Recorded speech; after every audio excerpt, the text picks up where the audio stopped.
विश्व 24 न्यूज हर पल आपके साथ। नमस्कार। संविधानामुळेच देशाचे अखंडत्व टिकून आहे। डॉक्टर दत्ता हरिहोनराव श्री छत्रपती शिवाजी महाविद्यालयात एक दिवसीय कार्यशाळा संपन्न।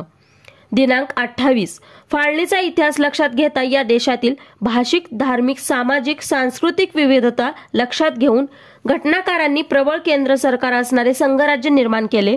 राज्यांना अधिकाराबाबतीत स्वायत्तता दिली नाही, तसेच या देशातील कोणत्याही घटक राज्यांना फुटून बाहेर पडण्याचा अधिकारही दिला नाही। अशा एकात्मक संघराज्यामुळेच या देशाचे अखंडत्व टिकून आहे, असे मत प्राध्यापक डॉक्टर दत्ता हरिहोनराव यांनी व्यक्त केले। ते काल श्री छत्रपती शिवाजी महाविद्यालयात भारतीय संविधान आणि मराठी साहित्य या विषयावरील एक दिवसीय कार्यशाळेत प्रमुख वक्ते म्हणून बोलत होते। कार्यशाळेचे उद्घाटन महाविद्यालयाचे प्राचार्य डॉक्टर संजय अस्वले यांनी केले। येथील श्री छत्रपती शिवाजी महाविद्यालयात मराठी आणि मानवी हक्क विभागाच्या वतीने संविधान गौरव महोत्सव आणि मराठी भाषा गौरव दिनाच्या निमित्ताने एक दिवसीय कार्यशाळेचे आयोजन करण्यात आले होते। कार्यशाळेच्या पहिल्या सत्रात दत्ता हरिहोनराव यांनी भारतीय संविधानाची 75 वर्षे या विषयावर मार्गदर्शन करताना त्यांनी देशातील वर्तमान राजकीय संस्कृतीवर ताशेरे ओढले। केंद्र राज्य यांच्यातील वाढत्या तणावावरही त्यांनी भाष्य केले। कार्यशाळेच्या दुसऱ्या सत्रात प्राध्यापक डॉक्टर रत्नाकर बेडगे यांनी मराठी कवितेतील संविधानिक मूल्ये या विषयावर मार्गदर्शन करताना 77 कवितेतून स्वातंत्र्य, समता, बंधुता यासारख्या मूल्यांना कवींनी आपल्या कवितेतून समाजापर्यंत पोहोचवण्याचे कार्य केले आहे।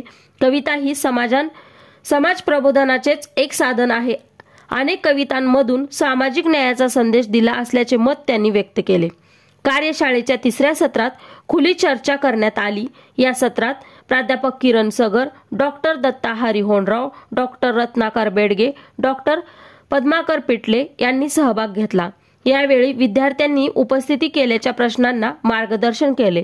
संविधानाच्या अमृत महोत्सवाचे औचित्य साधून शहरातील पत्रकारांचा महाविद्यालयाचे प्राचार्य डॉक्टर संजय अस्वले यांच्या हस्ते सन्मान करण्यात आला। यावेळी दैनिक पुढारीचे पत्रकार शंकर बिराजदार, दिव्य मराठीचे अंबादास जाधव, गोल कांबळे आणि नारायण गोस्वामी यांची उपस्थिती होती। या प्रसंगी संविधान गौरव महोत्सवाच्या निमित्ताने घेतलेल्या निबंध, वक्तृत्व, पोस्टर प्रदर्शन आणि सामान्य ज्ञान स्पर्धाचे पारितोषिक वितरण प्रमुख पाहुण्यांच्या हस्ते करण्यात आले। निबंध स्पर्धेत घोडके साक्षी, गायकवाड पूजा, पवार सौंदर्य, सगर आरती यांनी पारितोषिक मिळवले। पोस्टर स्पर्धेत पवार सौंदर्य, शेंडगे वैभवी, कांबळे वैष्णवी, पटेल मेहताब, जमादार पंकज यांनी पारितोषिक मिळवले। सामान्य ज्ञान स्पर्धेत गायकवाड अनिरुद्ध, पाटील सौरभ, माने निकिता, तांबोळी उमादेवी यांनी पारितोषिक मिळवले। तर वक्तृत्व स्पर्धेत पटेल मेहताब, शिंदे सिद्धिविनायक, संध्या जगताप, गंगोत्री चिंचोळे यांनी पारितोषिक मिळवले। या कार्यशाळेचे अध्यक्षस्थानी महाविद्यालयाचे उपप्राचार्य विलास इंगळे हे होते। कार्यक्रमाचे प्रास्ताविक डॉक्टर पद्माकर पिटले यांनी केले। सूत्रसंचालन डॉक्टर गिरीधर सोमवंशी यांनी केले। तर मानवी हक्क विभागाचे समन्वयक डॉक्टर DB ढोबळे यांनी उपस्थितांचे आभार मानले। विशेष प्रतिनिधी प्रवीण राठोड, तुळजापूर धाराशिव, व्हॉइस राखी गायकवाड। राज्यातील महत्त्वाच्या आणि आपल्या भागातील ताज्या बातम्या पाहण्यासाठी आजच आमच्या विश्व 24 न्यूज चॅनलला YouTube वर सबस्क्राइब करा आणि बेल आयकॉन प्रेस करा।